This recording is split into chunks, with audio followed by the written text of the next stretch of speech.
There are so many things in life, so many things in the world that can make us feel less than whole. So many. The picture on the cover of your order of service shows a deposit of silt in a river delta. Its shape is called a dendritic pattern. Dendritic comes from the Greek word dendron, meaning tree. These patterns form over time as water flows across land, slowly cutting paths, separating, rejoining, fanning out, always following the path of least resistance. It's a pattern repeated in the sky, the soil, the body, in the way a river flows, a tree branches, our veins in our bodies spread out. A tree of rivers flowing through our lives, under all the images, under all the growth and form, the energy of each, which is relation, a flare of linked fire, which is the need to grow, the human wish for meaning.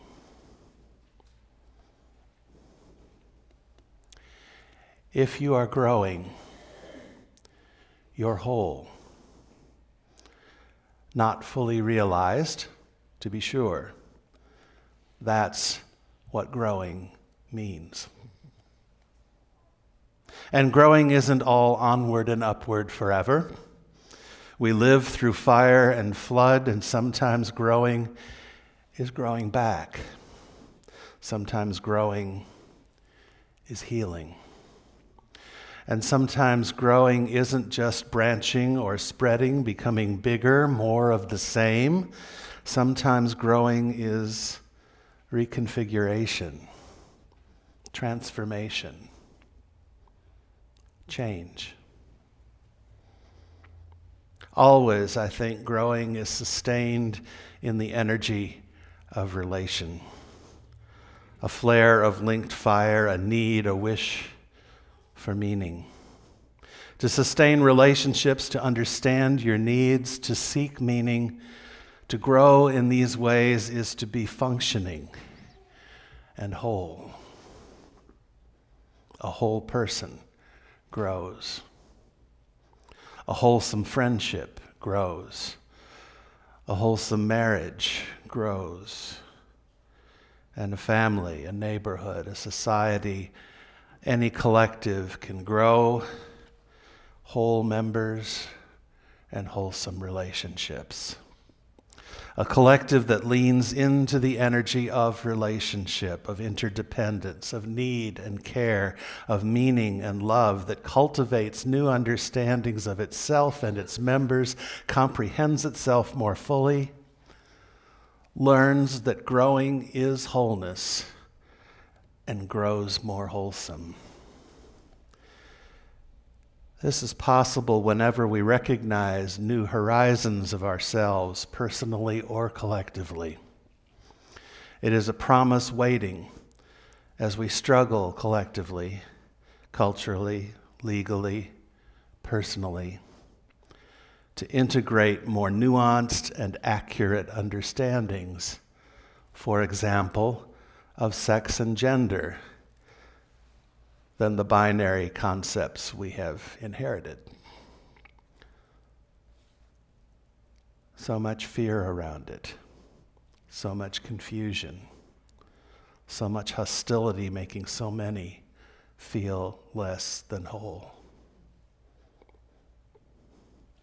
The fear and confusion and hostility call more and more attention to variations from the gender and sex binaries, yet only between 1% and 2% of people identify themselves as in some way outside the gender binary, and medical studies estimate that 1.7% of people are somehow outside the biological sex binary. That is, their bodies vary in some way, anatomically, or in hormone content, or in chromosomes that are neither XX nor XY. Gender, a social construct, and sex, a physical characteristic of the body, are distinct things, we know. A portion of those 1.7% whose bodies are in some way intersex do identify as male or female in gender. Amid our collective confusion and division today around the difference between sex and gender and the inaccuracy and inadequacy of the binary conception of either, some say, rightly, that instead of politicizing our binary ideas, we might find room in our hearts to love and affirm and to provide equitable health care and equal social acceptance to these, our neighbors, our kindred, whose variations from our binary concepts shed so much light on the human condition. Only 1% to 2% of people have red hair, about as many as there are intersex people, and about as many as there are non-binary people. We don't hold to a blonde or brunette binary. These days, it doesn't even have to be natural red hair, or even natural-looking red hair. So what's our problem? It certainly plays out as fear, to which the Christian scriptures have an answer. God is love, and those who abide in love abide in God, and God abides in them. In this is love perfected in us. There is no fear in love, but perfect love casts out fear. For fear has to do with punishment, and those who fear are not perfected in love. That's from the 4th chapter of the first letter of John. So it seems to me a lot more folks ought to be leaning into love and care for our neighbors than are now represented in our public discourse. But it's not all fear. I remember something that Anne Belford Ulinoff said in a class she taught at Union Theological Seminary in New York when I was a student there. Her class called Theology and Depth Psychology. She said, the universe is like so much dough, and our concepts and ideas are like cookie cutters. And she went on to say in so many words that with our ideas and concepts, we cut the dough of the universe into shapes that have nothing to do with its actual structure or nature.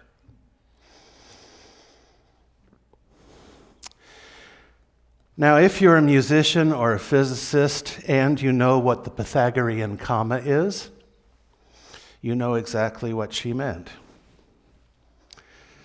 But if you're not or you don't, Julie Andrews has already given you the tools you need to understand. You know, as she put it, the notes to sing. Do, re, mi, fa, sol, la, ti, do. Why does the note at the top of that scale have the same name as the note at the bottom? Because they sound kind of the same. We often say same note, only higher, to describe that top note. That's called an octave, do, do. Because if you sing your do, re, mi, you go up 8 steps to get to it. The octave, that word derives from the Latin word, I think, for 8. So, do, re, mi, fa, sol, la, ti, do. 8 steps. But those 8 steps aren't all the same size. Some are only half the size of others. Someone clever used the same system of syllables as Julie Andrews and gave names to all the half steps so that we can tell that an octave actually has 12 equal steps. Do, di, re, mi, fa, fi, sol, si, la, li, ti, do. I'd show you that on my hands, but I only have 10. Now, that's all you really need to know to sing. But to build musical instruments, you have to figure out how to measure those pitches so that you can figure out how to design the instrument to produce them. Old Pythagoras, we're told, worked out a mathematical method for tuning the strings on a Greek lyre. We know it today, if we were taught a little about music, as the circle of fifths.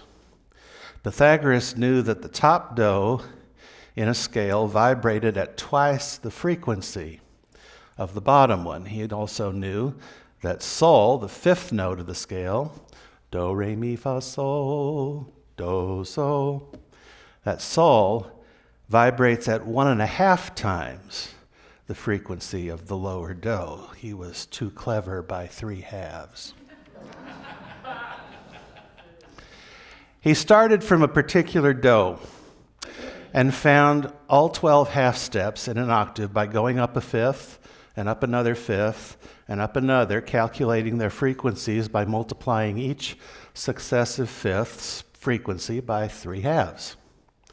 To find the frequency of each pitch in a particular octave he was working on, remember he's always going up a fifth, so he'll quickly be finding notes in a higher octave than what he's working on.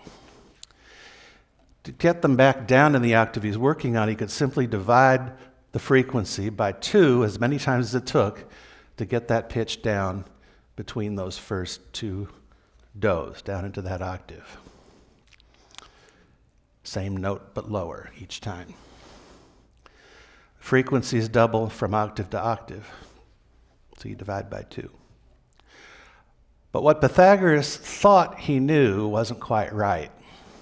3 halves doesn't accurately describe the difference in frequency from do to so.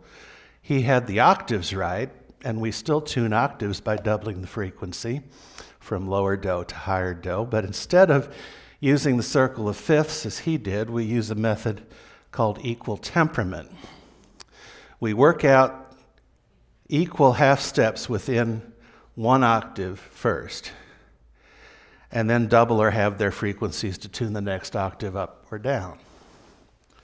And we do that because when you do it Pythagoras' way, the further you get from the do you started with, the more out of tune your instrument gets.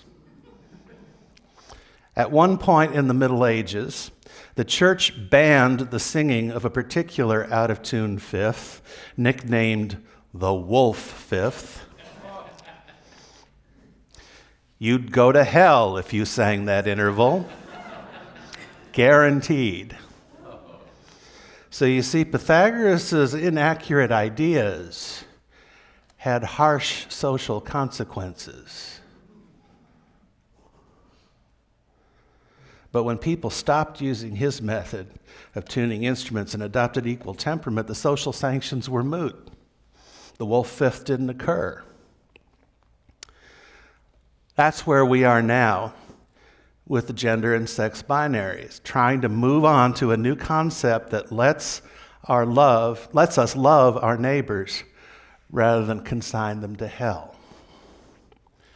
And just as the medieval church had theological and moral concepts that led it to damn the choir rather than have compassion on them, so today we have political and economic ideas that lead folks to damn rather than love their neighbors.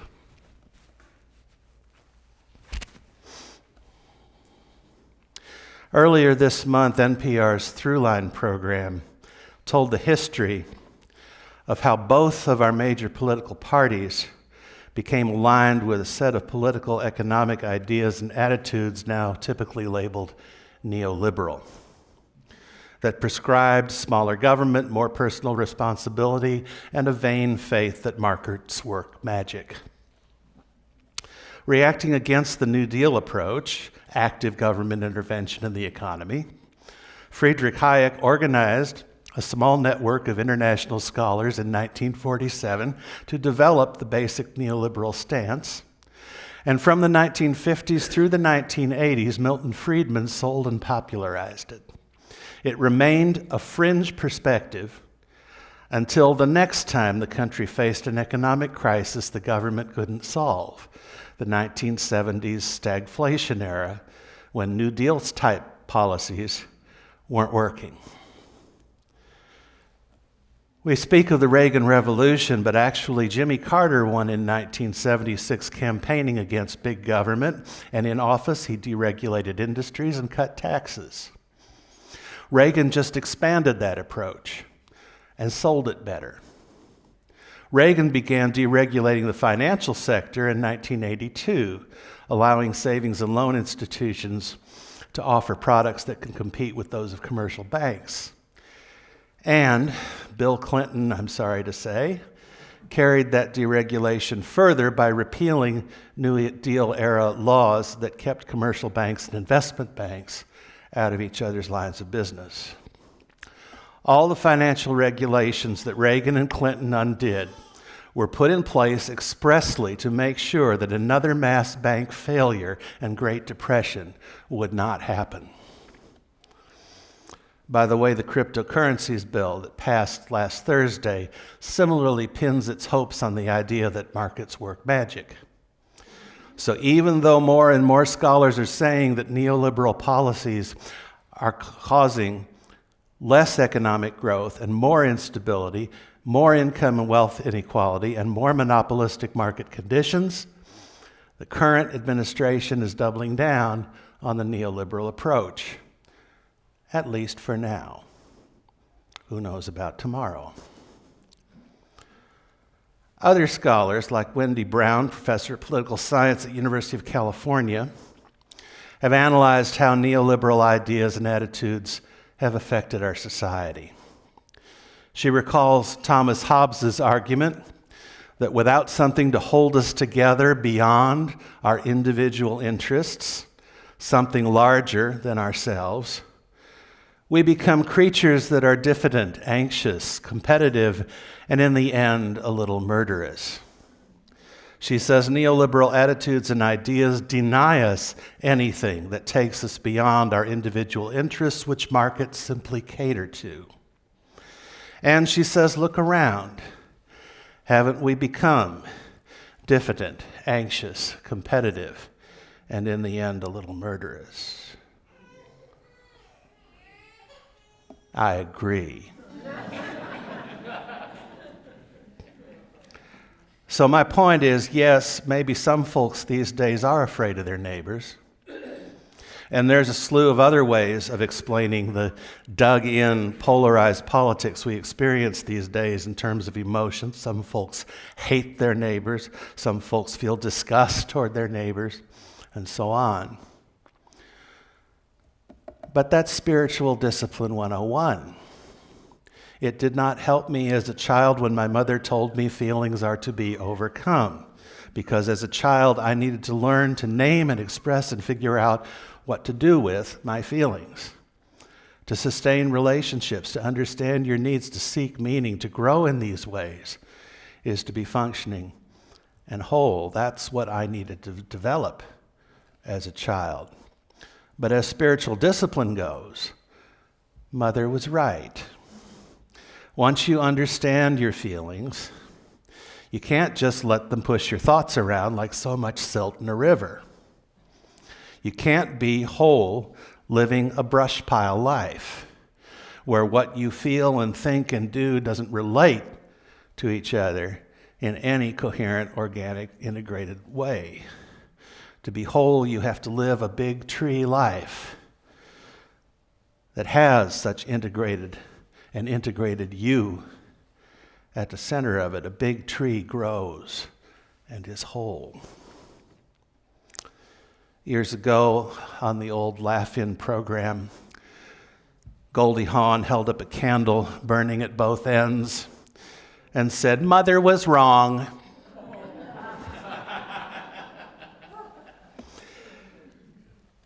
Just because you can do it doesn't mean it makes sense.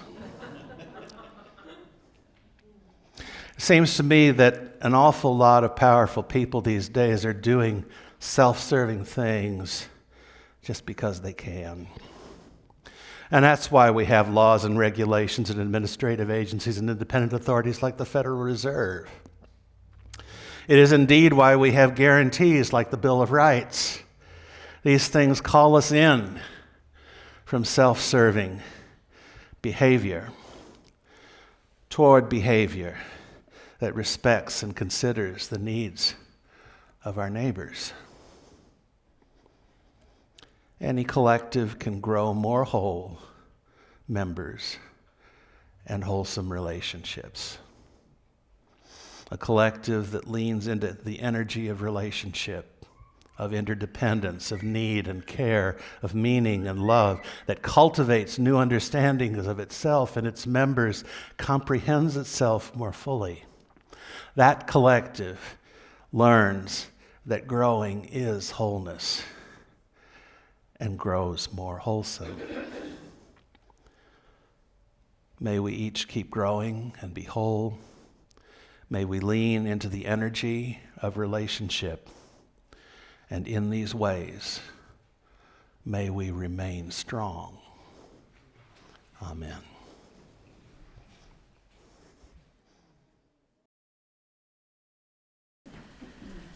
I invite Jan back up to extinguish our chalice. Please join in saying our closing words, which you will find printed in your order of service.